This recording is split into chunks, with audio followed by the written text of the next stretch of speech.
Here we go. It is Hot Sheet on the Baseball America YouTube channel. It is also on the Baseball America podcast page. If you're listening after the fact, come join us sometime live.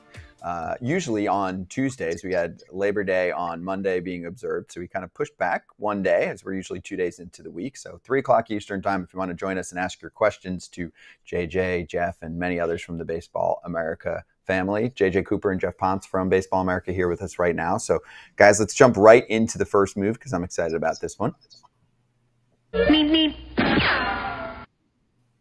Fresh top 100. And if you want more on number 1, Junior Caminero, there's plenty to digest on the Baseball America YouTube channel or on the podcast page as well. We spoke specifically about Junior Caminero. There he is. So let's slide our attention over to number 2 on this list, who has been rising, and Baseball America has been all over that story for a while now. Jeff, number 2 on this list is Roman Anthony of the Boston Red Sox, now in AAA with the Woo Sox. Actually had an opportunity to sit down and chat with Roman a little bit last week for an article on the site, and kind of let him know a little bit early that there's a good chance he could be the number 1 prospect this offseason in all of baseball, with Junior Caminero very close to potentially graduating.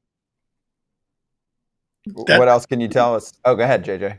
I was just going to say, basically, the number 2 prospect right now is almost kind of like being the vice president, because Caminero's number 1, but we also know Caminero's about a week and a couple of days at his current rate of playing time of graduating. And so we really agonized over who was going to be number 2. We always do, but even more so than most times, because we knew whoever we're picking at 2 now is going to be our number 1 prospect, probably heading into the offseason. You know, and that kind of basically put you in pole position. Hey, we're going to report, you know, as much as we can in the offseason. We're not saying that Roman Anthony's slam dunk going to be our number 1 prospect going into next year, but it does mean he's going to be our number 1 prospect, barring a Caminero injury, probably in the next week or so. And, you know, Jeff, the thing that kind of jumped out with that is I don't think when we kind of started this conversation, maybe except for you, that we were starting with thinking about Junior Caminero. There's Jackson Jobe, there's Chase Dollander, there's Dylan Cruz, there's some other guys. But what was it about Roman Anthony that kind of eventually led us to getting to that point? Sure. Yeah, I think there's a couple things at play. Number 1, he just continued to hit throughout the season as the season wore on. Kind of had the opposite start from Marcelo Meyer, who really hit in April and May. Roman Anthony was a little bit slower to get going. You know, April in particular was really tough. And I think sometimes we take for granted some of the cold weather and some of the elements that are up in some of these places where minor league teams are, like Maine. You know, they were kind of playing on and off with their home series the first couple of weeks because they had snow outs. Like, I don't know how many times Roman Anthony's probably even seen snow. But from May 1st on, it's pretty much 300, you know, numbers are around this 400 OBP, you know, above a 500 slug. You know, the strikeouts are at a very manageable number, like in the low 20s, double-digit walk rate. And then you look at under the hood, and this is one of the few guys, this is something I kind of made a point of in my article, that has elite power in the minor leagues, that also has a hit tool, you know, that also has average or better contact, average or better swing decisions. His swing decisions happen to be more like 75th to like 80th percentile. It's a guy that's going to get on base. You know, the zone miss is only 17.6% as of today, with a 108.4 mile per hour 90th EV. And oh, by the way, you know, had the hardest hit ball by any Red Sox player in the entire organization so far this season. So I think you put all those elements together, and he's 20 years old in AAA. Defensively, he's played mostly center field. I think most people figure he's going to end up in an outfield corner. This is a guy that's knocking on the door and has sort of that like big 3 underlying statistics that we look for, that I think track pretty well over the last couple of years with our top prospects, in terms of guys that do have average or better contact, you know, average or better swing decisions, and really, you know, significant power. So, JJ, if we see the Red Sox start to make a run with this next great class that is on the way, including Roman Anthony, who we're talking about, do they owe a little nice letter to Chaim Bloom at some point and say, hey, thanks for helping to do what they brought you in to do, at least partially, is to kind of rebuild from the ground up instead of us just going free agent shopping, because we're not into free agent shopping as much as we used to be. So the 2019 season, we had the Red Sox ranked as our 30th farm system. I would say that they're a slam dunk top 3 going into next year. Very well could be our number 1. We have right now in this update, we have 4 Red Sox prospects among the top 26 prospects in the game, 6 prospects in the top 100. And the thing that does jump out about this, the thing that I think is going to be very interesting to watch for 2025 is these guys, the top prospects, they're all knocking on the door. We just talked about Roman Anthony, AAA, Marcelo Meyer, AAA, Christian Campbell, AAA, Kyle Teal, AAA. Well, I'm not saying that all 4 of those guys are just going to plug into the lineup next year, although it's not crazy to think that that could happen.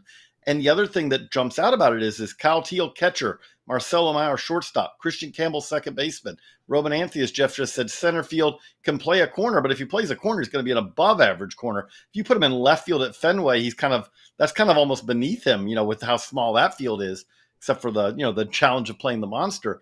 So you have this group of pretty much big league ready, or right on the cusp of big league ready prospects who've all performed in the upper levels of the minors, who also on top of that play up the middle positions. Could be interesting to see how the Red Sox handle this, but this is that we did a story today. We have 2 other examples in the BA era of the Red Sox having a farm system this highly rated. And those are that kind of 06 to 08 group, which was the Lester, Pedroia, and all those guys, Papelbon and all them. And then you have the 14 to 16 group, which is Bogarts and Betts and Devers and Benintendi, who I know he's kind of tailed off, but was really good early on in his career. And then, by the way, they used Moncada and Kopech to go get Chris Sale, who was the ace of their World Series winning team in 18. So we've seen some Red Sox teams in the past that have been really good like this, but the thing that does stand out is they don't see it very often. When they do, they've had some success with it. Yeah, and I think that's partially what this market is. Certainly with Dombrowski, he was aggressive in selling prospects, though to his credit, didn't sell the best players, the best prospects. I think a lot of the players that he did sell, as you sort of said and alluded to, didn't necessarily pan out to be stars. I think this is a really good core that they have together. There's also players like Louis Perales, who was a top 100 prospect and a guy that had huge helium and probably would have been one of the top pitching breakouts this year had it not been for his injury back in early June, and he's on the shelf.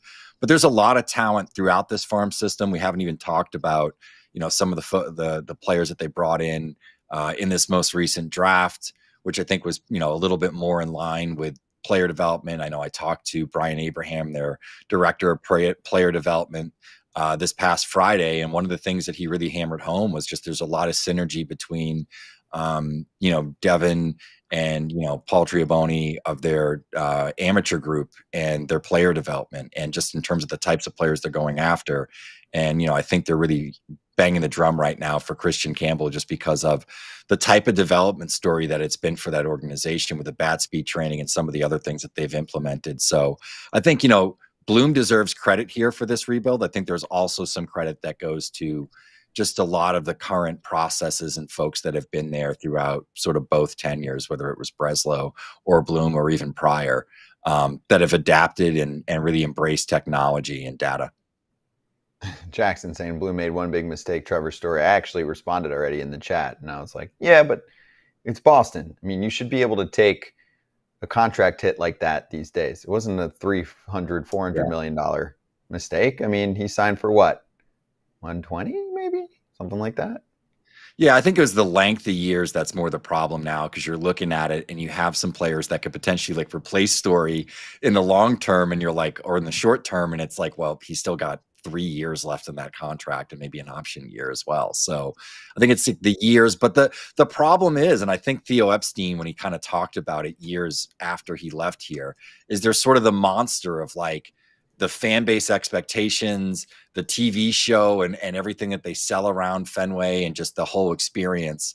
And they want big name players. I mean, half the fan base right now is complaining that the Red Sox have 6 top 100 prospects because they should have been traded for pitching at the deadline. Like, you can go through some of the comments and you see like people excited about the future and other people that are like, we want to win right now. And this team's already a disappointment, Yeah. And that deal, just to be exact, was 6 years, 140 mil for Trevor Story. Okay. So let's stretch it out. Jackson, I'll get to another question from you. And JJ, after you answer this one, feel free to mention anyone else like a Chase Dollander now at the 5 spot in the top 100 that we should keep an eye on before we move on. But Jackson said, okay, how about this Jarlin Susana, bullpen guy or number 4 starter, top 100 prospect next year, mid-season in your mind? Now, just for context, he was part of that Juan Soto trade with the Padres and the Nationals, which just keeps getting better. I got good news for you, Jackson. Yes, I would say top 100 prospect next year mid-season because he's a top 100 prospect right now. He really has taken a big step forward this year. Always has been able to throw really hard. I mean, we're talking 102, 103. But the funny thing about it is I kind of give some analogy here to Hunter Green when Hunter Green was coming up. When Hunter Green was coming through the lower minors, he had the best velo you'd see pretty much on any fastball from a starting pitcher anywhere in pro baseball at the time. He could get a 102, 103. But when he was fastball reliant, it would get hit. But when he kind of developed his secondaries, it made his fastball better. And the secondaries got really good too. And that's what's kind of helped Hunter Green develop to be a well-rounded front of the rotation guy now in the big leagues. Susana has really developed that breaking ball and the changeup. Doesn't throw the changeup a ton yet, but when you see those, the emergence of those has really helped everything play together. And I do think also, and I kind of wonder what Geoff thinks, but I kind of think it makes him more of a guy who now does look like a starter. And by the way, maybe not a 4, maybe a better starter than that, because he has shown some durability. Having 100 plus in the tank whenever you need it is something. But again, now that he's kind of got to become more of a 3-pitch guy or has the potential to be a 3-pitch guy, I think I say starter now, whereas I would have said reliever coming into this year. Yeah, I totally agree. I think the development just of control, it's not necessarily command, but he's throwing enough strikes. He's around the zone enough that he's challenging hitters. And it's not just an easy take. The development of the 2 different fastball shapes, because he does have a 4-seamer and then a 2-seamer, with the velocity that he has. I mean, he legitimately sits 100 miles an hour. I think the exact number is like 99.9. So he's fractions off from sitting triple digits as a starter. Has shown that he can get, through the lineup 2 times, which I think is a big part of this. Is it's not just him getting outs, but it's him being a little bit more efficient. And the slider is his best pitch. And I think we see this a lot with guys that throw really hard. They also have great sliders. And, the slider sits upper 80s to low 90s. Sometimes in starts, it's sitting 91, 93. And, it's a fastball that takes a left turn. Like, it's just, you don't see that. So the fact that he's able to get the ball in the zone as much as he has, I think really does, sort of lay the groundwork for, him potentially being a starter. I think there's opportunity here. I wouldn't have said that at all coming into the year, but after watching a few starts, he does battle. He can get ground ball outs because of the 2-seamer. So he can be efficient. I think in a lot of ways, it's almost like Louis Beal, where it's just a guy with huge stuff that, needs some time to figure it out. I like to relate all these topics to the big picture. I can't emphasize this enough. When you are tanking, rebuilding, whatever you want to call it, you need to nail those big trades. Looks like the Nationals really did that with this Juan Soto deal. I mean, there's a million that go the other way. There's way more that go the other way. And I know these aren't comparable players because Juan Soto was a position player at his age, under control for many years. But you look back to trades like the Tigers shedding Justin Verlander in his prime, Garrett Cole leaving the Pirates via trade back in his prime, which obviously is pretty much still continuing. And you look back at the return for some of those deals, there ain't much. So guys, this is the other end of the spectrum where you get this rare quality and quantity that went on with Juan Soto. It's kind of the dream, right? This is one of those frameworks that is going to be looked back on if the Washington Nationals are competitive again starting next year. We'll see. They got to kind of supplement that with some veteran signings. But man, so far it looks like they have nailed this trade. James Wood, CJ Abrams, Mackenzie Gore, and now we're talking about Susanna. Okay, Yeah. let's move to the top prospect in the New York Yankees system who is getting a lot of attention right now.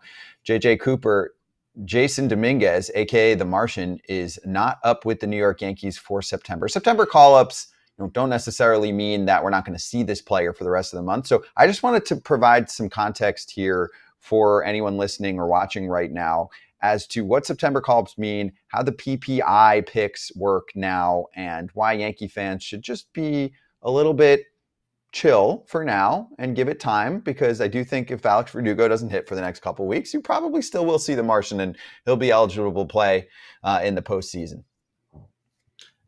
All that's true, but I do think that one thing that we kind of saw a lot of Yankees fans thought was the reason for this was, oh, they're holding him back because the service time, if they hold him back a little longer, then he'll be eligible in 2025 for a prospect performance incentive, PPI pick, if he's the AL Rookie of the Year. And he's still eligible to be the AL Rookie of the Year in 2025. The bad news is he's not eligible for a PPI pick. This is complicated. This is something that I got to give Matt Eddy on our staff, loves this stuff as much as anyone. He kind of helps make sure that I'm kind of up to date on this. But the thing that jumps out is being Rookie of the Year eligible is only one of the three things that you have to do to be a PPI eligible. You have to be a top 100 prospect in two of the three lists of BA, ESPN, MLB.com. Okay, Jasson Dominguez will check that box. You have to be rookie eligible. You have to win Rookie of the Year. Jasson Dominguez could check that box next year. But there is a third provision, which is you also have to have less than 60 days of MLB service time, which seems weird because there's a service time provision in the Rookie of the Year. But the Rookie of the Year service time provision is 45 days on the active roster. This is 60 days, and there is no active roster component to it.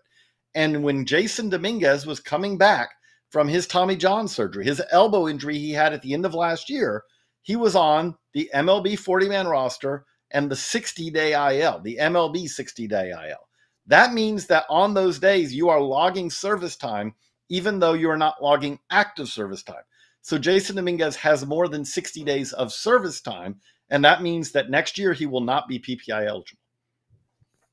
There you go. Okay, Yankee fans. And if you need to run that back again, that's fine. JJ is smarter than most of us, but you actually nailed that. He was able to do that in like 45 seconds and pretty much sum up why there's no conspiracy theories here. Jasson Dominguez is not getting the Yankees an extra pick. Let's get to some fan questions here, which we love during Hot Sheet. Great job from the Baseball America Hot Sheet YouTube chat right now, bringing it. Ref, I know, comes from foul territory, quite frequently watching with us there. And so let's talk about the Knights. The Charlotte Knights playing 90% of their team in MLB as White Sox players. You want to just get a quick line in, each of you here, on what we're seeing from the Sox right now? Because they're playing some minor league baseball in the majors. Yeah, I will say they were bad enough that there's not really much of a difference. I mean, this was a team that's been playing at a a record pace, losing record pace all year. But that said, the other thing I do worry about this a little bit is you don't want these young guys to kind of get caught up in this. It's not exactly the clubhouse that you kind of want to be your first big league exposure, to be, the cannon fodder of, oh, we're trying to avoid losing 120 games. And by the way, they're probably going to fail at that. I mean, you look at where they are right now, and the climb to stay at 120, to not finish below, at 39 and 123 looks dire at this point, Jeff.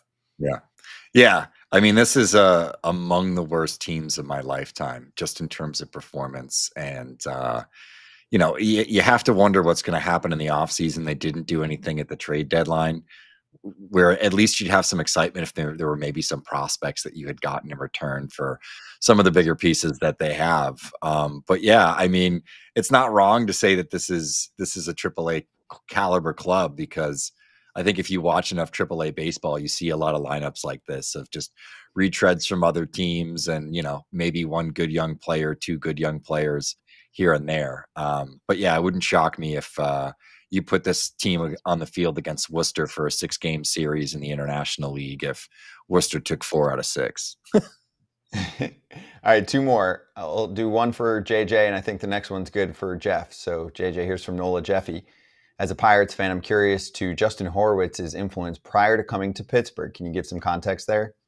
Sure. I mean, we were just saying all these really nice things about the Red Sox drafts, and that's where Justin Horowitz is coming from. Justin Horowitz has a background with the Red Sox, obviously has a background with the Pirates front office regime because they largely a lot of them come from the Red Sox as well. But you look at those drafts, you look at the guys that we were talking about in a lot of cases, and we're talking about players, not that Horowitz was the final decision maker, but he was a very important part of those Red Sox drafts when we talk about the Marcelo Myers and these guys in these drafts. Which the other thing I think that we didn't get to kind of highlight earlier on, that the Red Sox did draft Meyer fourth, right? So that's okay. You took one of the top players in the class with the top pick. That's something. Okay, congratulations. But like when we talk about a Christian Campbell, Roman Anthony was a way over slot guy, but Roman Anthony was a later, was not a top 50 pick. Christian Campbell was picked 132 last year. And by the way, so supplemental fourth rounder. And on top of that, signed basically at a slot rate. So that's just truly a found gem and a development success story, like Geoff said as well. But that's kind of the background that you have with Horowitz is a lot of success in Boston. And then you mentioned Marcelo Meyer. We'll kick this over to you, Geoff. Ryan says, are you concerned about his injuries? I know we've talked about this on past episodes, but just a summary of what your thought process is with him going forward. Yeah, I think there's definitely some concern. And I wouldn't be shocked if this offseason, if Campbell and Meyer ended up getting flipped just based on some of the feedback I've gotten from scouts and things I've heard, just over the last month or so. It feels like the momentum's kind of shifting that way. And some of it is, Meyer's lack of ability to stay on the field. We haven't seen this guy play, I think, more than 80 games in the season yet. That's certainly a concern when, you're talking about trying to play 160, and I think if you get 140 at this point, just based on his track record, it would be a little bit surprising. So the injuries aren't great. You want to have guys out there. I think one of the most important skills that you can have in baseball is availability. And he hasn't had that. And, you have to wonder with some of the soft tissue injuries and back things, et cetera. There's probably some concerns around the conditioning, especially compared to some of the other guys in the system. And I think, even when we chatted with him, he likes to take time off and rest. And, I sometimes wonder if, ultimately that might lead to, more injuries and just maybe, it's a body that needs more upkeep just generally overall. He is a bigger guy for a shortstop. So we'll see, I think this is still a really, really talented player, just in terms of the pure hit tool and, the power that's there, and it's really easy. He doesn't have to sell out for it. He does have skills as a defender. He's an exciting player. So I do think he's a big part of the future here, and is going to be a good MLB player. But I think you certainly have to be concerned at this point if this guy's ever going to be able to play 140 games in the season. Yeah, I will say this, the sport should be rooting for him to succeed because I've interviewed him, especially recently in Texas and at our prospect pad, and he was awesome. I mean, he was great. Yeah. He can really talk. He does not need media training. I mean, he is a great representative for the sport. So hopefully he gets himself back on track in terms of the durability front. Okay, let's get to another component of the top 100 as we say goodbye.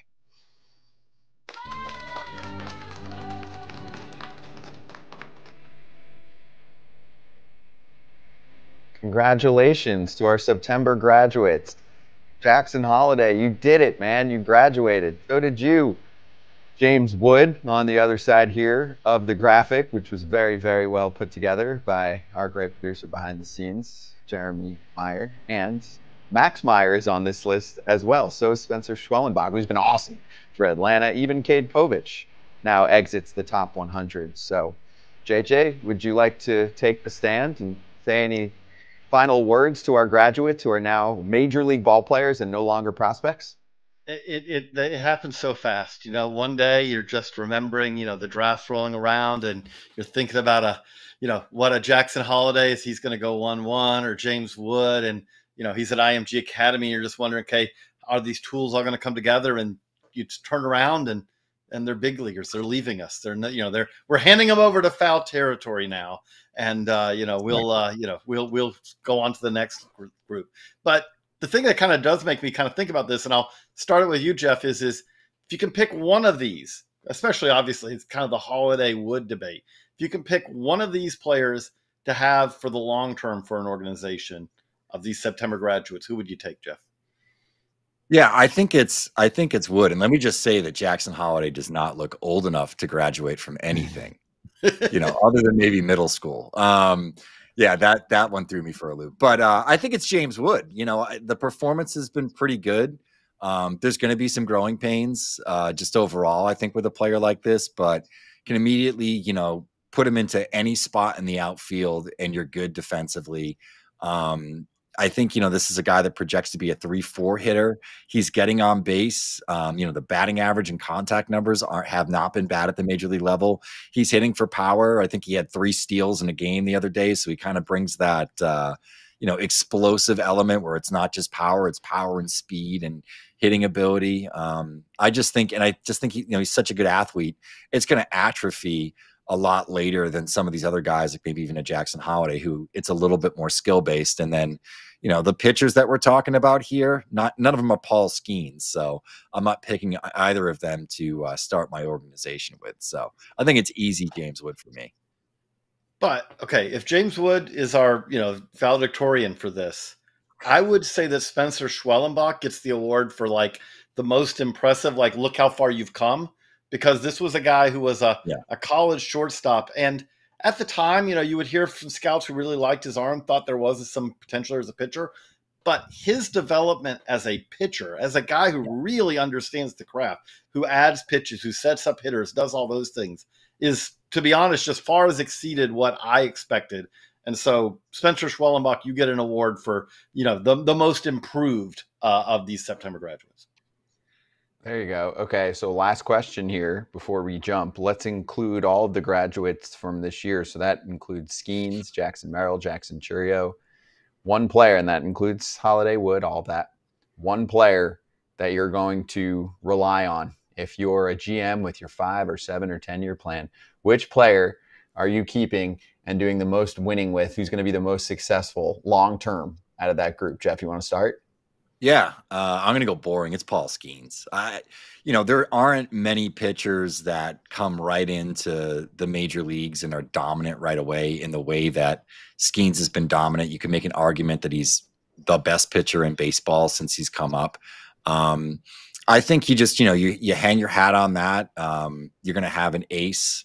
Front of rotation guys, even among the best pitching prospects, are so hard to find. You have all the control left, and then on top of it, just the marketability and mystique of Skeens. I think, he's going to sell a lot of jerseys. So I think if you own that team, you're running that team, you want Skeens.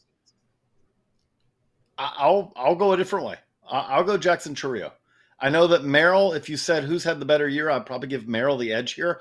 And admittedly, Jackson Merrill is not a whole lot older than Jackson Churio. But I do think that Churio, what you've seen in the second half of the season for Churio is kind of, I think actually I did predict before the season, it's like, look, there's going to be an adjustment period for Churio because he's jumping so quickly. But once he figures it out, watch out. He's hitting over 320 in the second half of the season. I think that there's even more to come here. I think he has a chance to be a truly dynamic 5-tool player. The skills and the tools are all here. He's incredibly young for a big leaguer. He really does probably have another 15 plus years in the big leagues to go. I could see absolutely the Skeens argument. I'll just take the reliability of a position player versus the pitcher. Yeah, it's crazy. Some of it has to do with the market. Some of it probably has to do with a division race that's been over for a while now with Milwaukee. But also, we talked about Jackson Churio so frequently last year, like JJ, when you joined us on Foul Territory, that he has a slow first 6-ish weeks. And all of a sudden we're like, all right, moving on. So who else do we have here? Oh, Paul Skeens, that looks good. Here comes James Wood. Oh, you just move so quickly when a guy doesn't have that instant pop, that instant success, that when you look back and you go, hey, wait, what are his numbers since June 1st? He's been one of the better all-around players in baseball. You forget, he's 20 years old. I mean, he is a budding star right now, and he's going to get a lot of love in that NL Rookie of the Year voting as well. So if you have any choices that differ from ours or any thoughts, drop them in the chat right now. Drop them below this video too if you're watching after the fact. Make sure you check us out on the Baseball America podcast page. Get yourself a Baseball America subscription. Support everything that BA does, working hard year-round to give you the top 100 updates and everything else draft-wise that we'll get to with Carlos Collazo as we get closer to that next draft. And we already started talking about it. So thank you so much for checking out this version of Hot Sheet. We're back on Tuesday next week, 3 o'clock Eastern Time live. If you want to ask a question, we'll see you then.